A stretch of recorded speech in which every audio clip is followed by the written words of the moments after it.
السلام علیکم ناظرین، آج ہم بات کریں گے مارشل آرٹ کی دنیا کے بادشاہ یعنی بروس لی کے بارے میں۔ ناظرین، بروس لی ایک ایسا نام ہے دنیا میں جہاں کہیں بھی مارشل آرٹ کی بات ہو وہاں بروس لی کا نام ضرور آتا ہے۔ یہی نہیں بلکہ دنیا میں جہاں کہیں بھی مارشل آرٹ کی اکیڈمی ہو یا مارشل آرٹ کا اسکول ہو وہاں آپ کو بروس لی کی پکچر دیکھنے کو ملے گی۔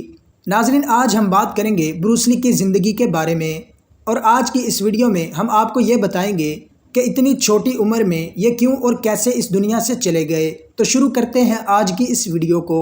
اس سے پہلے اگر آپ ہمارے چینل پر نئے ہیں تو چینل کو سبسکرائب کریں، بیل کے بٹن پر کلک کریں، شکریہ۔ تو ناظرین، شروع کرتے ہیں آج کی اس ویڈیو کو۔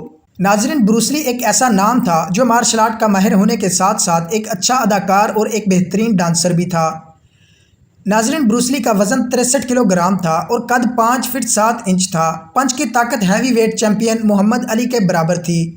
وہ 1 انچ کے فاصلے سے مکہ مارتا تھا اور تختہ توڑ دیتا تھا۔ وہ اپنے فن کا جادوگر تھا۔ بروس لی مارشل آرٹس کا مائیکل جیکسن تھا۔ اس نے صرف 4 فلموں میں مرکزی کردار ادا کیا، لیکن اس کے بعد دنیا کی ہر فلم انڈسٹری کا ہر ایکشن ہیرو اس جیسا بننے کی خواہش لے کر سیٹ پر آتا تھا۔ اس دور کے بڑے بڑے ایکشن ہیرو اس کی فلموں میں ایکسٹرا رول لیا کرتے تھے۔ وہ صرف 32 سال جیا اور پھر بھرپور جوانی میں اپنے سارے خواب پورے کر کے اس دنیا سے چلا گیا۔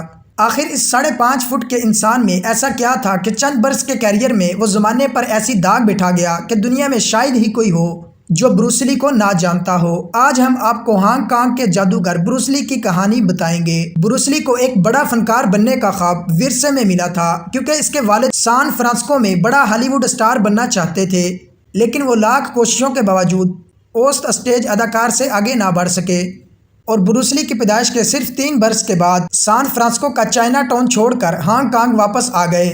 اپنے والد کے خواب کو پورا کرنے کے لیے بروس لی نے ایک کاغذ پر تحریر کیا تھا کہ وہ ایک دن ہالی ووڈ کا سب سے بڑا اسٹار بنے گا اور اس کا معاوضہ بھی سب اداکاروں سے زیادہ ہوگا۔ لیکن اس کے والد اس کی کاوشوں سے زیادہ مطمئن نہیں تھے، کیونکہ اس وقت کا ہانگ کانگ آج کی طرح بہت ترقی یافتہ نہیں تھا۔ بروس لی کی طاقت کا اندازہ اس بات سے بخوبی لگایا جا سکتا ہے کہ وہ ایک انگلی اور انگوٹھے پر پش اپس نکالتا تھا۔ ناظرین، دوسری جنگ عظیم کے بعد ہانگ کانگ میں غربت کا دورہ تھا اور جرائم بڑی تیزی کے ساتھ پھیل رہے تھے، اس لیے نوجوانوں میں مارشل آرٹ سیکھنے کا شوق بڑھ رہا تھا۔ اسی وجہ سے بروس لی کے والد نے اس کو مارشل آرٹس کی تربیت دلانے کا فیصلہ کیا۔ ناظرین، بروس لی کے استاد اپ مین نے بڑی محنت سے اپنے شاگرد کو تمام داؤ پیچ سکھائے، جس کے بعد گلی محلوں میں بروس لی کی لڑائیاں بڑھنے لگی، یہاں تک کہ پولیس نے بروس لی کے والد کو آخری وارننگ جاری کر دی، جس کے بعد بروس لی کے والد نے امریکہ میں اپنے ایک دوست کے پاس بھیج دیا، جہاں بروس لی دن میں تعلیم حاصل کرتا اور بقیہ وقت ایک ہوٹل میں ملازمت کرتا تھا۔ کالج کے تمام دوست بروس لی کی پڑھائی کی بجائے بروس لی کے مارشل آرٹ سے زیادہ متاثر تھے۔ موقع اچھا جان کر بروس لی نے اپنی مارشل آرٹس کی ایک اکیڈمی بنا لی، اور ناظرین پھر وہی ہوا جو ہر ایک نوجوان کے ساتھ اس عمر میں ہوتا ہے، مطلب کہ اکیڈمی میں بروس لی کی ملاقات ایک لنڈا نامی لڑکی سے ہوئی اور دونوں میں محبت ہو گئی۔ دونوں کے خاندان نہیں چاہتے تھے کہ ان کی شادی ہو، اس لیے بروس لی اور لنڈا نے چپکے سے کورٹ میرج کر لی۔ یہ خبر جنگل میں آگ کی طرح پھیل گئی۔ کچھ ناراضگی کے بعد دونوں کے خاندانوں نے اس شادی کو قبول کر لیا، تاہم چینی بروس لی سے بہت زیادہ ناراض تھے۔ وہ بالکل نہیں چاہتے تھے کہ مارشل آرٹس کا فن گوروں کے ہاتھ لگے۔ انہوں نے بروس لی کو منع کیا کہ وہ امریکہ کی بجائے چین واپس آ جائے، لیکن بروس لی نے ان کی ایک نہ سنی۔ تب بروس لی کو چائنا کی طرف سے ایک چیلنج دیا گیا کہ وہ چین کے سب سے بڑے مارشل آرٹس کے فائٹر سے مقابلہ کرے۔ اگر وہ جیت گیا تو جو مرضی ہے کرے، مگر ہار گیا تو استادی شاگردی کا تمام سلسلہ بند کر کے، یعنی کہ امریکہ میں اپنی اکیڈمی بند کر کے چین واپس آ جائے گا۔ ناظرین، بروس لی نے یہ چیلنج قبول کر لیا اور پھر بروس لی اور چین کے سب سے بڑے فائٹر کے درمیان مقابلہ ہوا، جس میں بروس لی نے اپنے حریف کو صرف 3 منٹ میں ڈھیر کر دیا۔ اس کے بعد بروس لی نے 1964 میں امریکہ کے معروف لانگ بیچ کراٹے ٹورنامنٹ میں اپنی صلاحیتوں کے جوہر دکھا کر لوگوں کو ورطۂ حیرت میں ڈال دیا۔ ناظرین، بروس لی صرف 1 انچ کے فاصلے سے پنچ مار کر تختہ توڑ ڈالتا تھا، جبکہ حریف کو اس کا پنچ کئی گنا فاصلے تک گرا دیتا تھا۔